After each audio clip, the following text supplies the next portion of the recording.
यानी कि कोण ए है वो बराबर किसके है, कोण बी के। अब दूसरी चीज कि आप लोग ध्यान से देखिए, कोण ए और कोण बी, तो बचा कौन, कोण सी, है ना। अब ये दोनों अगर एक्यूट एंगल है तो तीसरा ओबियस है कि वो क्या रहेगा, समकोण रहेगा, यानी कि। Hello friends, welcome back to the Diksha की क्लासेस। और जहां पर आज हम कक्षा 10वीं के गणित के अध्याय 8 को जारी रखते हुए देखने वाले हैं प्रश्नावली 8.1 के प्रश्न क्रमांक 5वां को।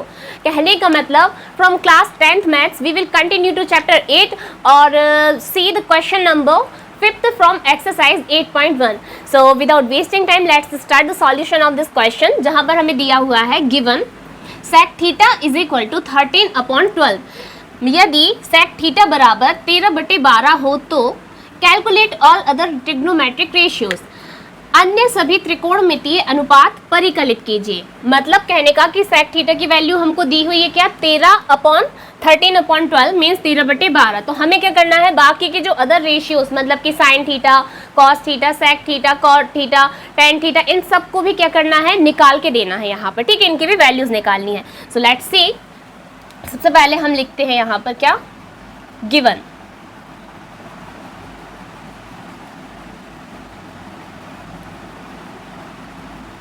मीन्स दिया है, क्या दिया है हमको, sec theta is equal to 13/12 यानी कि 13/12।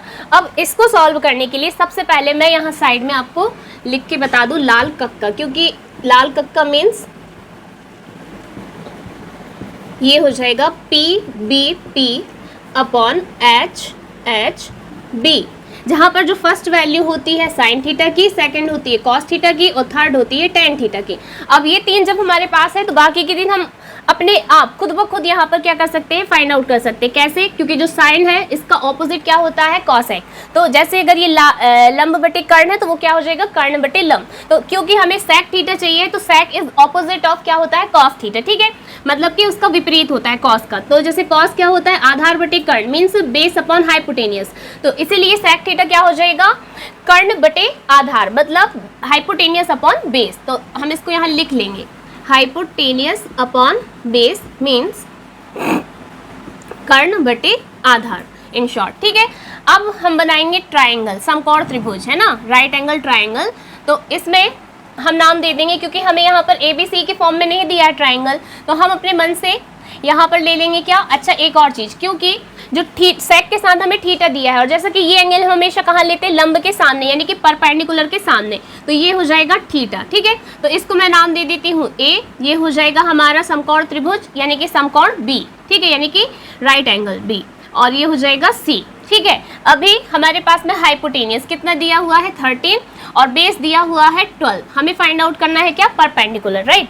सो हम जैसा कि अभी तक क्या कर रहे थे, कॉन्सेप्ट लेके चल रहे थे, कौन सा, पाइथागोरस थ्योरम वाला, तो वही हम यहाँ यूज करेंगे और लिखेंगे by Pythagoras theorem means Pythagoras प्रमेय से, by Pythagoras theorem means Pythagoras प्रमेय से, पाइथागोरस प्रमेय से, ठीक है। पाइथागोरस प्रमेय क्या होती है कि कर्ण का वर्ग बराबर लंब का वर्ग धन आधार का वर्ग, मतलब कहने का हाइपोटेनियस का square is equal to perpendicular square plus base square. तो ये हो जाएगा, जैसे कि हमने बोला कर्ण का स्क्वायर वर्ग, तो कर्ण क्या है हमारे पास में AC, तो ये हो जाएगा AC का स्क्वायर मीन्स हाइपोटेनियस का स्क्वायर, परपेंडिकुलर मीन्स लंब, तो ये हो जाएगा BC का स्क्वायर, और सिमिलरली आधार मतलब कि बेस यानी कि AB का स्क्वायर, ठीक है। अब सबके वैल्यूज पुट करते हैं। AC हमारे पास में 13, तो 13 का स्क्वायर, BC है हमारे पास में कुछ नहीं, तो BC ही रहेगा, मतलब जो है वो वैल्यूज पुट कर दीजिए, रख दीजिए उनके मान, और जो नहीं है तो उनको वैसे ही छोड़ दीजिए। फिर AB हमारे पास में 12, तो ये हो जाएगा 12 का स्क्वायर, ठीक है। अब 13 जार होता है 169 और BC का स्क्वायर BC स्क्वायर ही रहेगा, और 12 जार होता है 144, ठीक है। अभी यहाँ पर कुछ कटना पिटना तो है नहीं, तो हम डायरेक्ट क्या करेंगे, जो 144 है इसको ट्रांसपोज करेंगे, तो ये इस साइड आकर कैसा हो जाएगा, माइनस का, क्योंकि उस साइड ये कैसा है, प्लस का मीन्स धन का, तो इधर आकर ऋण का। अब BC square is equal to यहाँ बचेगा, जब 169 माइनस 144 करते तो ये बचता है आपके पास में कुछ 25, और ये BC, अब इसका स्क्वायर हटाएंगे तो यहाँ लग जाएगा स्क्वायर रूट, तो ये हो जाएगा BC इज इक्वल टू 25 जो है स्क्वायर रूट यानी कि वर्गमूल होता है किसका 5 का, तो BC की वैल्यू हमारे पास आ गई 5, तो ये आ गया हमारा लंब। अब हमें करना कुछ नहीं है और एक इजी चीज़ ये है कि यहाँ पर हमें कुछ ABC का हेर फेर नहीं करना है, तो डायरेक्ट हमारी सारी वैल्यूज निकल आएंगी, ठीक है। So let's start with cos, क्योंकि सेक हमारे पास ऑलरेडी है और सेक जो है वो ऑपोजिट ऑफ होता है कॉस थीटा, तो हम इसका ऑपोजिट लिख लेते हैं कॉस थीटा, ठीक है। कॉस थीटा होगा क्या, जैसे अगर सेक है हमारा हाइपोटेनियस अपॉन बेस, तो कॉस हो जाएगा क्या, बेस अपॉन हाइपोटेनियस, मतलब आधार बटे कर्ण, और इसकी वैल्यू कितनी है, जैसे ये था 13/12, तो ये हो जाएगा 12/13, ये आ गया हमारा फर्स्ट आंसर, राइट। अब हम निकालेंगे सेकंड, साइन थीटा, तो साइन थीटा जो है वो होता है लंब बटे कर्ण, सॉरी लंब बटे कर्ण, मतलब कि ये हो जाएगा परपेंडिकुलर अपॉन हाइपोटेनियस, ठीक है। परपेंडिकुलर कितना है हमारे पास में, परपेंडिकुलर है 5 और हाइपोटेनियस है कितना 13, तो ये आगे 5/13 किसकी वैल्यू, साइन थीटा की, ये हुआ हमारा second answer. Okay, now we come to third value. Third value के लिए हमें करना कुछ नहीं है, जैसा कि हम जानते हैं कि sine is opposite of cosec theta and cosec theta is opposite of sine theta, तो हम डायरेक्टली यहाँ पर कॉसेक थीटा को इसका ऑपोजिट मतलब कि कर्ण बटे लंब लिखेंगे, है ना, मतलब हाइपोटेनियस अपॉन परपेंडिकुलर, ठीक है। तो हाइपोटेनियस कितना हमारे पास में 13 और बेस कितना, सॉरी परपेंडिकुलर कितना है 5, तो ये आ गया हमारा थर्ड आंसर, ठीक है।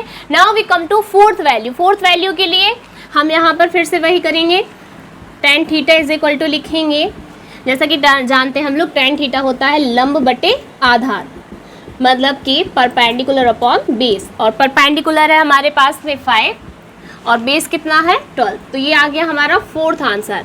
And to calculate the fourth value means fourth ratio, we know that कि cot theta is opposite of tan theta, ठीक है। तो हमको करना कुछ नहीं है, we have to write only opposite, है ना, ऑफ tan थीटा। कैसा लिखेंगे हम इसको, आधार अपॉन लंब, मतलब कि बेस अपॉन परपेंडिकुलर, बेस कितना है 12 और परपेंडिकुलर है 5, तो ये आ गया हमारा फिफ्थ आंसर, और सिक्स वी हैव ऑलरेडी, ठीक है, यानी कि sec theta.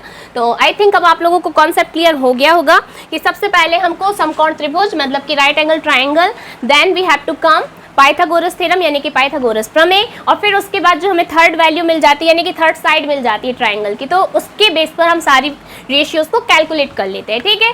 So let's meet you in the next video, जहां पर हम देखेंगे नेक्स्ट क्वेश्चन। तब तक के लिए बने रहिए विद दीक्षा की क्लासेस और देखते रहिए मेरे सारी old videos, and don't forget to subscribe my channel and share videos in your friend circle. Thank you so much.